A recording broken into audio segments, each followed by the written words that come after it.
Welcome back to Palatable Politics, a show where we take the complexity out of politics and make it palatable for you.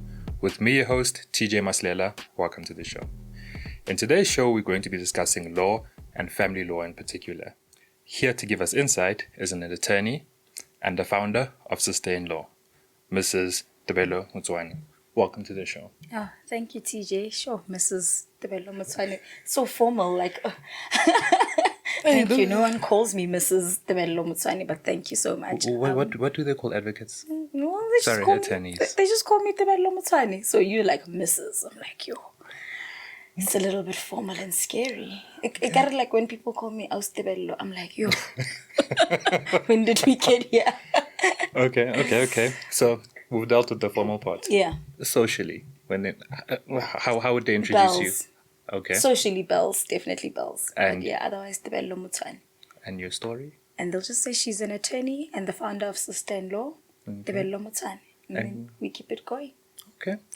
And can you tell us a bit more about Sustain Law? Sure. This great thing that you've put together. Okay, Sustain Law, the love of my life. I remember offline you were talking about I'm a wife, I'm a mother. And I was like, no, just focus on Sustain Law. The rest will come. But yeah, I am a wife, I am a mother. Sustain Law started as a passion project, right? Okay. So when I was in primary school, my parents went through a divorce. I must have been around 7 or 8. And as a result of that, my, mom found herself with 2 minor children and being displaced as a result of the divorce, moving from one job to the next to make ends meet, one house to the next, making sure that, we are well taken care of, trying to create a little bit of stability for us while we moved from aunts to friends to, our own place and all of that. And I really never understood why we were so unstable in comparison to my father. So I'd always ask my grandfather, okay, why are things like this for us? Why do we always have to be moving from place to place? Just why aren't we just getting any stability in comparison to, my father, who seemed like every time we went to visit him, he was at the same house, pretty much the same job, not being, displaced or misplaced. And my grandfather was just like, if you want to understand what's going on with your parents and why your family setup is like this, then you need to study law. So I think he was the first person to sort of plant those seeds of studying law, right? Fast forward to, years later when I'm in varsity, I do indeed then remember those seeds that were planted a long time ago. I do pursue a degree in law. And yeah, the first class I actually attended, during that first week after after orientation week, was family law. And one of the interesting topics that the lecturer had spoken about on that day was just, she was giving us a brief introduction to family law, but divorce and the marriage regimes was something that stood out to me from that first class. When I then graduated, I actually started doing my articles at a law firm where a lot of the focus for me was on intellectual property. Okay. So I really then just had a love for intellectual property.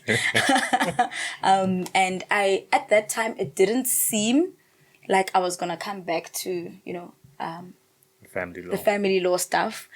I was even very interested in doing a master's in intellectual property at the time. I actually still am interested in that. And I didn't have a great experience during articles. So immediately after articles, I started my own thing, Collective Intelligence, where I focused a lot on intellectual property consulting. And yeah, Sustain Law then found me along the way, In having formalized the company, I found myself blogging often about family law stuff and also just sharing with existing clients. I remember at the time, a client needed advice on child maintenance, and I was like, I don't want to, blur the lines between the commercial law offering and, family law. So let me just blog about this and I'll help her with her child maintenance. But yeah. And then that just grew from there. And then I started blogging. But now, touching back onto your articles, saying it wasn't a great time, and I know some of the issues you went through from previous discussions was oppression and systematic racism. How did you deal with that? Sure. Yeah, that it was very difficult to deal and to navigate in the beginning, because at that time we actually weren't having those conversations. Like, those kind of conversations weren't popular. You didn't actually really know that what you were experiencing at the time, is called microaggression, or whatever the case is. You didn't know it was a form of discrimination. You just thought, okay, something is weird, but you can't quite, put your finger on it. So luckily at that time, my boyfriend had already been in the profession for quite some time. And he was speaking about, this is a form of racism. He was the one that was actually making me aware. Okay.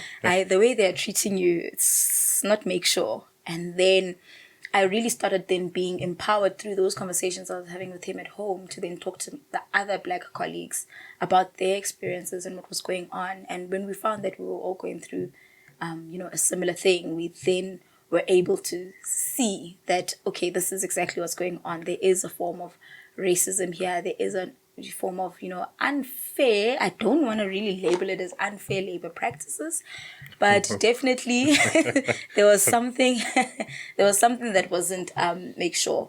But just to like answer your question, for me, it was just from the onset, when maybe I was 2 months in, when I got to definitely pick up on what it was. At the beginning of the articles. At the beginning of the articles, like 2 months in, I was like, you know what? The only thing that I want to make sure of is to make sure that I get to the finish line. I knew my why.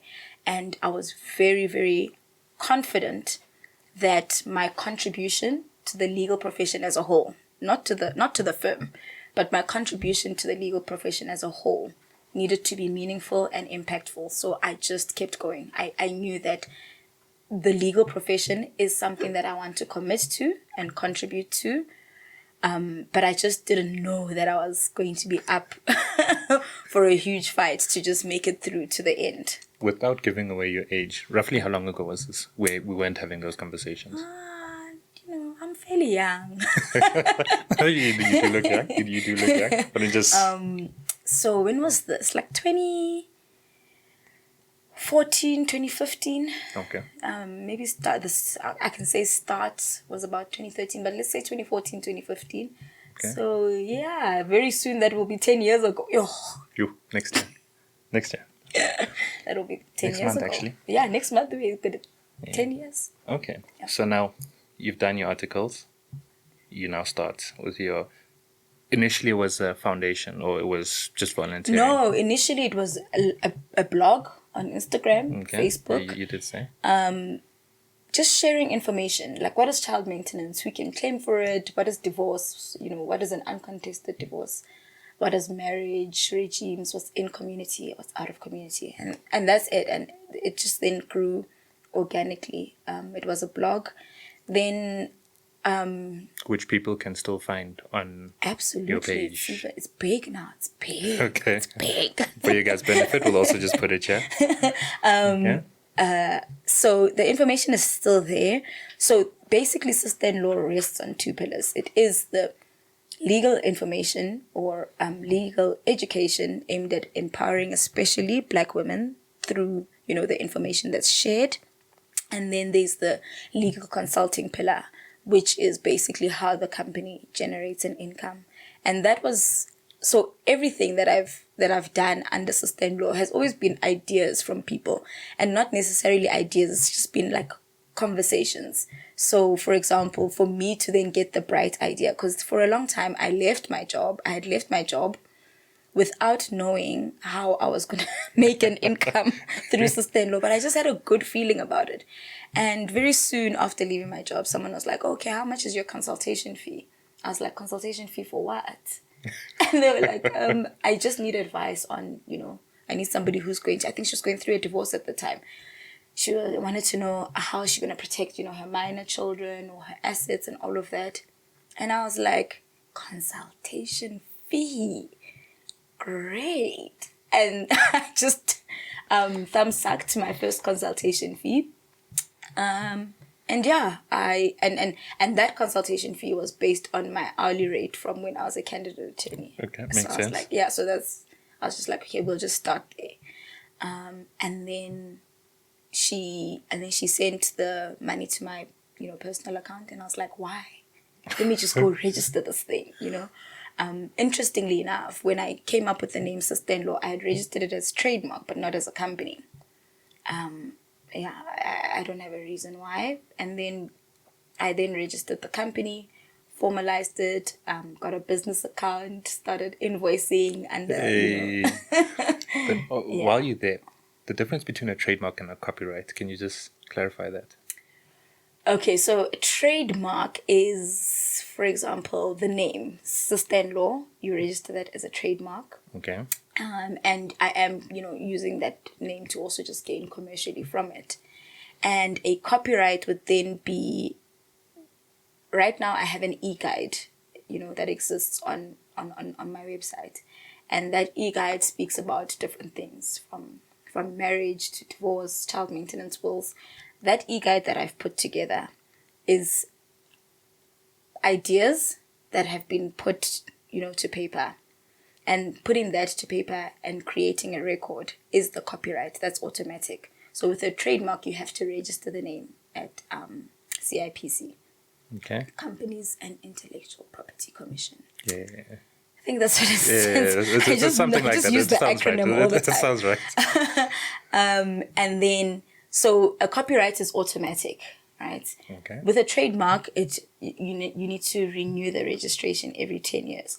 But with a copyright, it lasts throughout your lifetime. So the copyright that is on that e-guide is going to last throughout my lifetime and then for another 50 years after my death. Okay. So basically, any income that I'll be generating from that e-guide 50 years after my death falls into my estate, technically, which, hopefully at the time will be my children. Okay. My children's trust fund. Coming there, estates, civil, customary marriage. Can you break down the difference between a civil marriage and a customary marriage? Oh, we are on marriages now. Okay. Yeah, when we're talking about kids, Yeah, one we're way talking is about kids, right? So, sure, customary marriage is... What's the better way to start? Okay, a civil marriage is the popular regime, or rather the popular marriage that is, popularly known. And the civil marriage is basically governed by the Marriages Act of 1961. And under that act, you can only have, one spouse at a time. You need to be of opposite sex and need to be a certain age to conclude a marriage. If you are a minor, then you need, consent from your parents. And largely that is regulated by, the Marriages Act.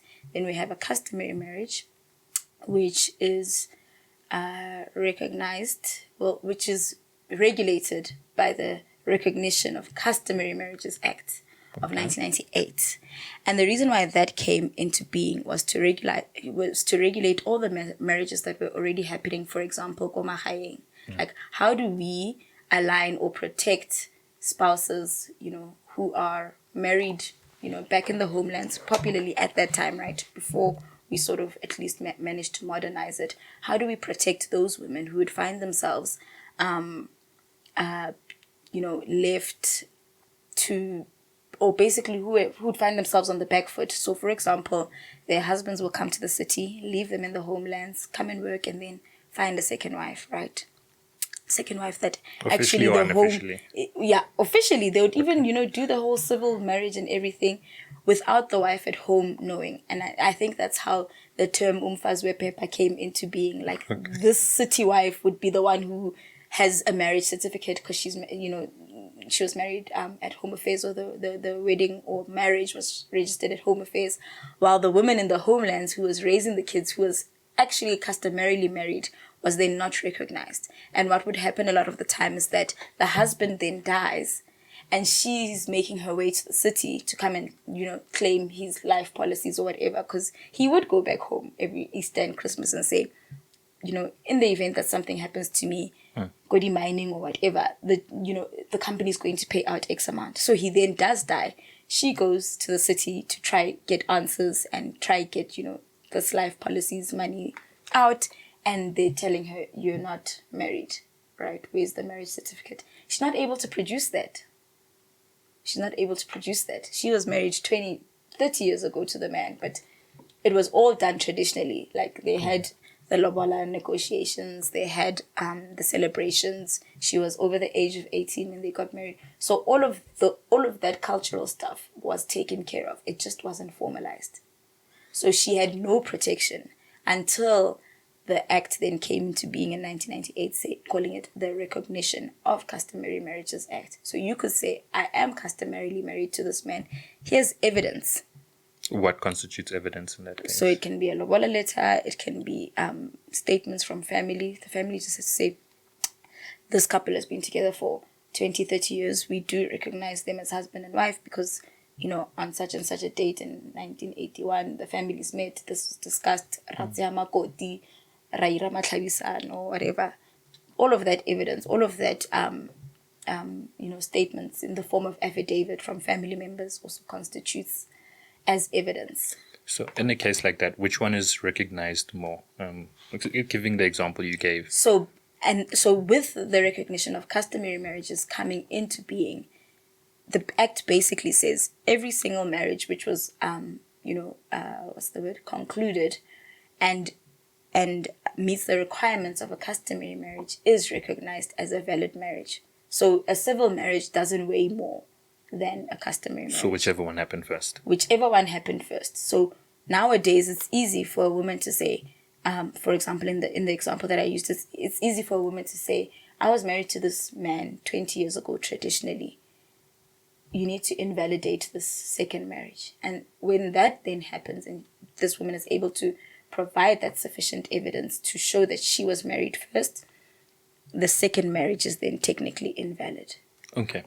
Now, we know in the whole lobola process that sometimes a person starts, which I did once, and didn't conclude. Or whatever happened. That's a different story.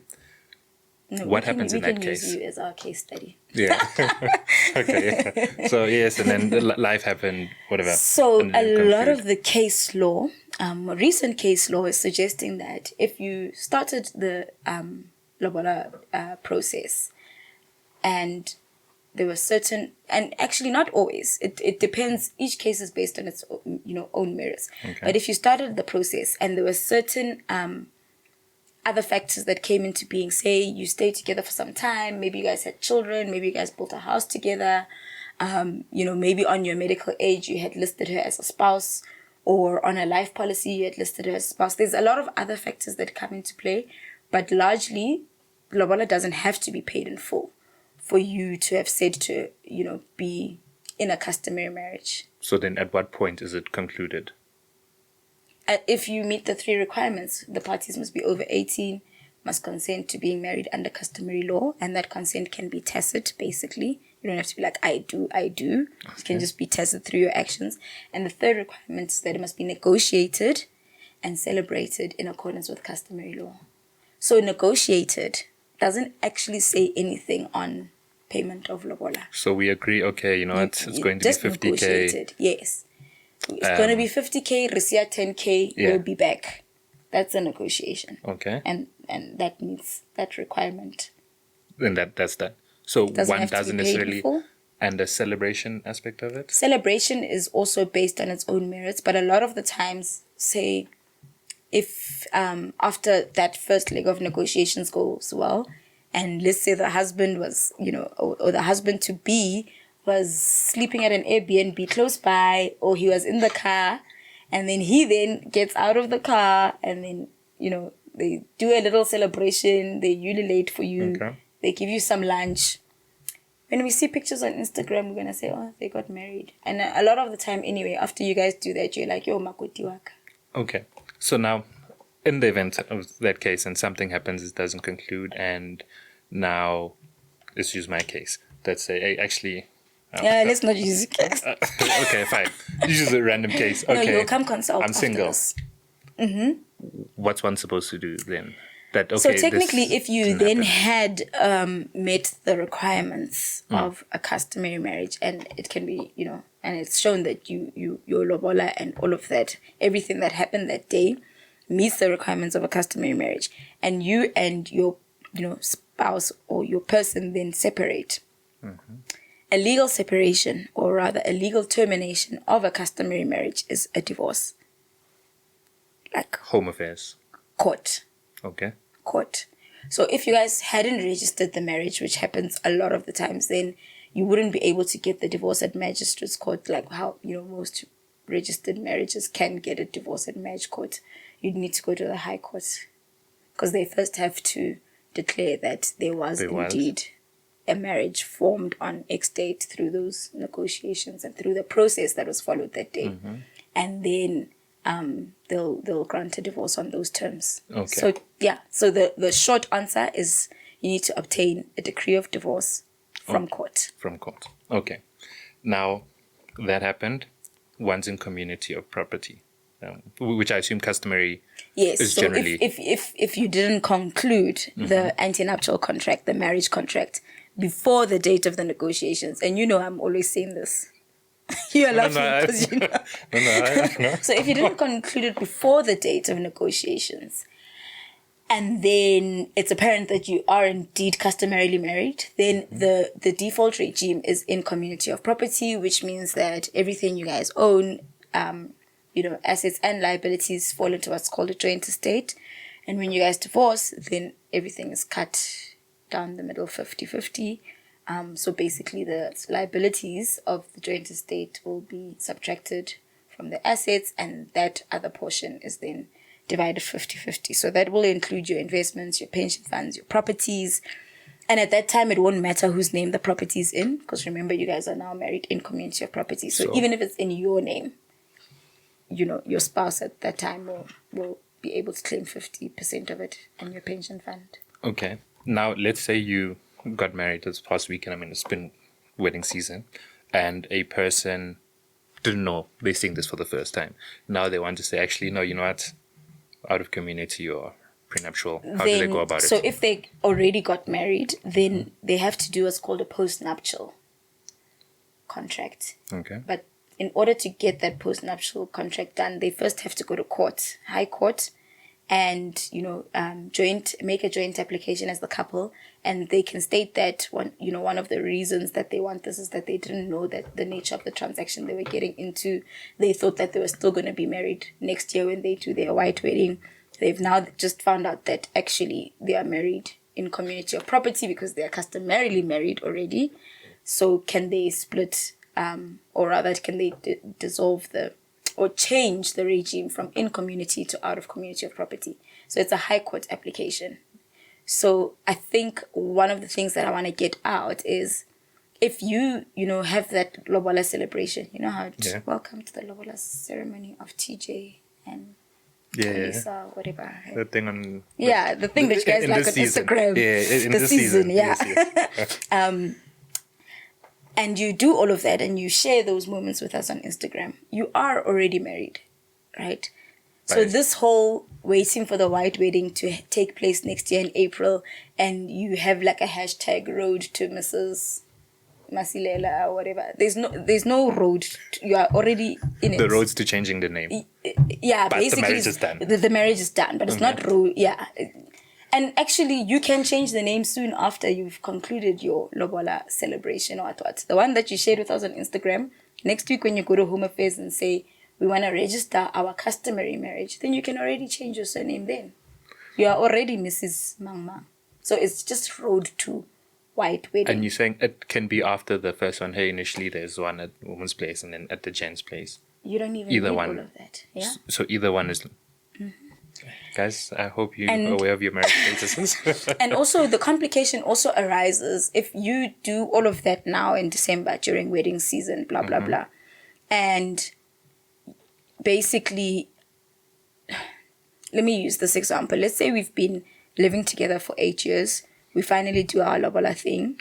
And in the 8 years, we've had 2 kids. We do our lobola thing, but we're only doing the white wedding in April next year. and then let's say it's the husband who passes away in February. Okay. As a wife, or as the woman who's now left, wouldn't you feel disgruntled if they didn't acknowledge that work that you did in December? Okay.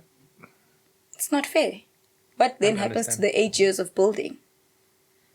If you're not then recognizing that cultural ceremony that we did in December, and his family in February when he dies starts saying, hey, we hadn't had the white wedding yet, you're going to be disgruntled, and it's just not fair. But that's also where the importance of conversations and formalizing. Yeah.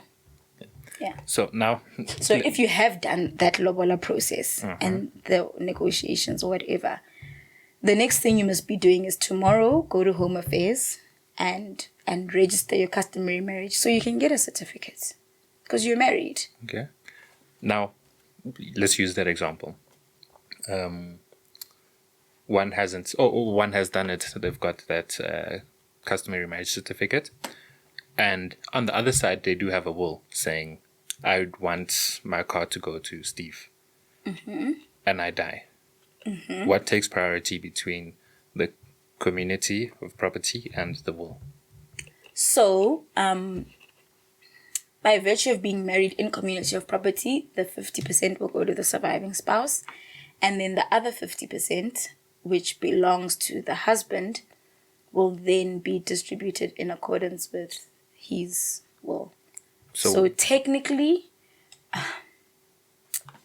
let's just say for purposes of this example, we'd reduce everything to cash, right? Okay. So we reduce everything to cash, and then the value of the joint estate is now 100,000. The wife gets her 50K, then this 50K is going to be distributed in accordance to the husband's will. So it's going to be, it's a little bit complex if maybe the will specifically had Steve's name as the beneficiary, but then Madam now needs to use proceeds of that car to pay for the debts of the joint estate. Because the joint estate must first be taken care of. Once that joint estate is liquid, then we can split the 50-50. And now what happens if I have a second or third or fourth wife? Hey, you are busy. But when that happens from the second wife anyway, you have to go and apply to court and say you're taking on a second wife.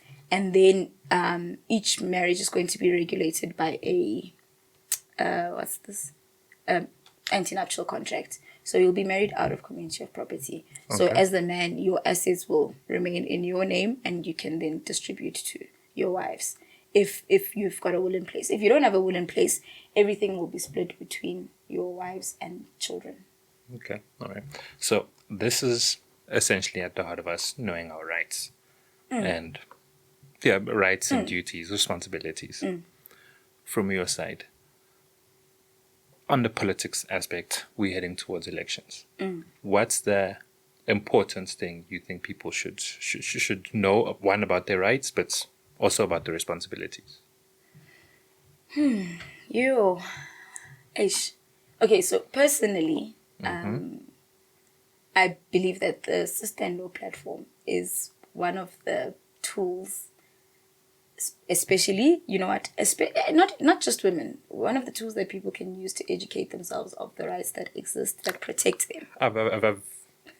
That's a gent, so yeah, as a gent, right? Helpful. Yeah, after that's a gent. Yeah. So yeah, I think all of this is it just comes down to understanding that the Constitution exists to create equal standing for, every single citizen. And all of these laws that come into being anyway exist because they have to be aligned with the Constitution. Like the Constitution can't, for example, say we won't tolerate racism, and then, for example, Labor Relations Act will be like, oh, we must, because we started off as a white company, we prefer to give preference first to hiring white employees, right? Because the Constitution already says grounds of discrimination are racism. So I think the more conversations we have around the rights that exist to protect people, the better decisions we are able to make for who exactly we want to represent us, and just doing a little bit of research and finding out who best appears to be, the party or the person that will represent you, and make sure that you enjoy the rights that you are afforded by the Constitution. I don't know if that answers your question. It felt very technical. It was a powerful answer. But yeah. At the heart of it, you have. Yeah. That it is basically important to exercise Your rights that are afforded to you. Which is the voting. So if you had, I know you've given us a lot of free advice. If you were to give any more free advice, one more, what would it be? Don't get married in community of property. Why? I mean, okay, no, fine. But the natural chat is, if we're getting married, I mean, if you want prenuptial, it assumes that we're not going to make it, which I don't believe people enter with the... Let me give you an example. We get married in we've been married for 15 years, right? Everything is hunky-dory, and we started on pretty much equal footing. You know those couples, we went to university together. We don't have assets, we don't have much. We are just, we're pretty much in this together, whatever. Then you get married. Been married for 15 years, and yes, both of you have lucrative careers. Let's say, as I want to specifically say, as the woman, you let's say you're a doctor, right? Or you're an attorney. No. Let's say you're an attorney. Yeah. And you're making a killing. And your husband is also doing very well. Very, very well. But during COVID, I think we never knew that there would be. We didn't know. Yeah. During COVID, your husband gets wind of this business opportunity to get PPE brought into the country. And puts down 50 million. And part of this 50 million is also as security some of his assets. Your home that you've been staying in, the cars, basically pretty much the whole life that you've built in the 10 years that you guys in your beautiful community of property have been married for. And he gets into a partnership, and when you're in a partnership, the liability is not it's not like there's yours no and limited mine. liability. Yes, it's everything, even your home. It's ours. Okay. It belongs to the partnership essentially. If the partnership can't make good that loan, we can then check how you are married or whatever in your personal capacity. You can then be held liable, and things don't work out. And okay, let's say the first 50 million, it was a huge success. PPE going off the shelves, great. Now he needs to put in 100 million because that 50 million brought in some great returns. Now he's doubling it, right? And things are going great. Buying Porsche, everything, your whatever, Discovery, all the cars that everything is sorted, everything is nice. Then he doubles it up, 100 million. After that happens, there's issues and the consignment is stuck in China, whatever the case is. It's now going to take 6 to 8 months to clear that. And finally, on the 6th month, when it's cleared, the president has a family meeting saying we no longer need to wear masks in public. You've lost everything. Because you and your bae went to school together. And Okay. you lose everything. Okay. And we don't know the future. Whereas one could have been protected. Whereas at the least. attorney would have been like, whew, baby, luckily the house is in my name. Or the attorney would have been like, because you're now going into business, and business is high risk, right? Let's rather move some of the assets to my name. Before he would have, gotten into that partnership, at least they would have transferred some of the assets into the wife's name and been able to protect themselves in the event of things not working out. And none of us knows the color of tomorrow. So if you were president for a day and could change anything to help this, or just change, upgrade. If I was president for a day, I'm changing all the community Okay, of rest of property December. marriages. For the rest of December. Yeah, I'm gonna make sure that by the end of December, all the in-community marriages will be out of community. Okay. That's me, president for a day. Okay. No. Thank you. Thank you for joining. Thank you for having me, Tebello. Guys, thank you for joining. I hope you've got some insightful lesson. Please find out your relationship or marriage status, home affairs status, register to vote, and we'll see you again next week, same time, same place. Oh, don't forget to like, share, subscribe. She has one too, so you can do that there too. We'll share the details. Yeah. They'll be right in the there. comment section. Take care.